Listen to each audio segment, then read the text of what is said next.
A little bit about my background. I went to the University of Missouri, graduated from there. I spent a year or two working for KOMU, the NBC station in Columbia. After that, I got a job in Vermont. Never been to Vermont before, a total new experience for me. Went up there, spent 3 years reporting for the Fox ABC affiliate, and that was a great experience. Essentially, we covered 3 different states, all of Vermont, northern New York, and northern New Hampshire. And we also kind of covered a little bit into Canada, and actually Montreal got our station, which was really neat. Spent 3 years up there, and then after 3 winters and really, really cold weather, I got the job down here in Miami, and I've been down here going on 5 years. So it's kind of a journey around, and by far Miami is an amazing market. For one, the news here is just phenomenal. You'll be doing tons of stories ranging from shootings to fires to some big cases. I mean, most recently today there was a big car crash on the MacArthur Causeway involving a former UM student. So essentially what happened is they moved me to this story around 9:30, 10 o'clock. It happened just after 5 a.m. So the reporter's had been working it for a while, and she found out about it and found out who the victim was, and they moved me to kind of pick it up. So they did team coverage on it. I was the main reporter kind of covering the nuts and the bolts, and then our morning anchor, who also reports, went to the hospital and did the family reaction. Coach Golden was there to talk about the players, what they were doing, and so we did kind of team coverage on that. And while we were out on scene, me and my photographer Sam were out on scene waiting for them to tow the truck.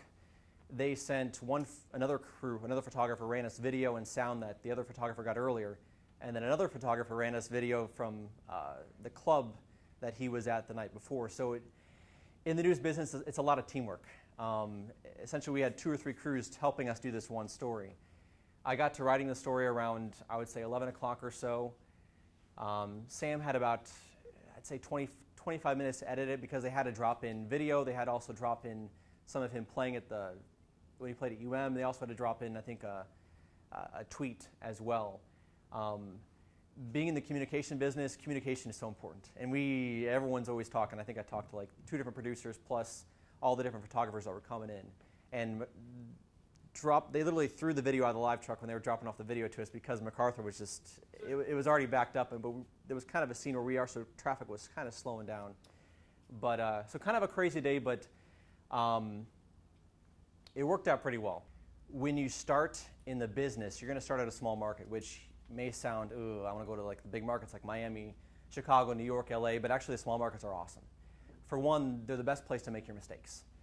Everyone there is new like you, and it's great experiences to learn the business. I mean, essentially, when I first started 8 years ago, I thought it was awesome. And now I watch my packages back then, and I was like, oh my goodness. But you learn so much in the smaller market, and you get to do a lot more. Real quick, I was talking to Ashley earlier about internships. I interned at Chicago CBS station.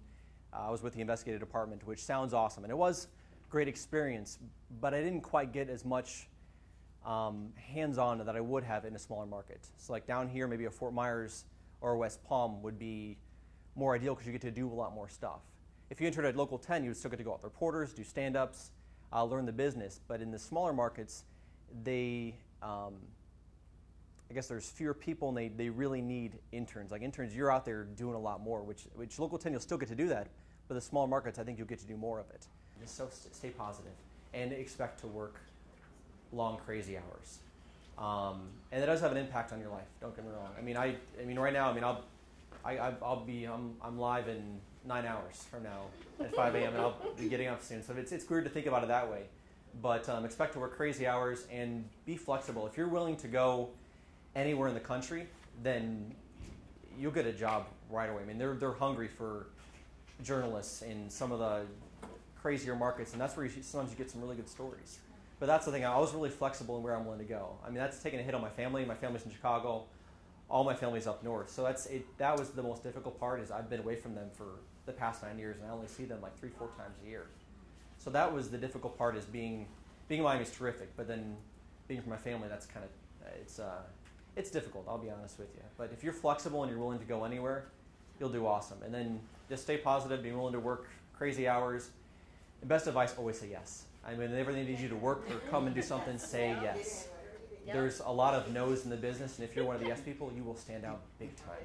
So if you're willing to do that, and it pays off. I mean, that's the thing. When you think they don't realize the crazy hours, the long hours, or the shifts, the crazy shifts you're working, they do. They do notice it, and it pays off when they're have fun stories like this, or they're looking to send someone to Key West for a story. They'll think of you.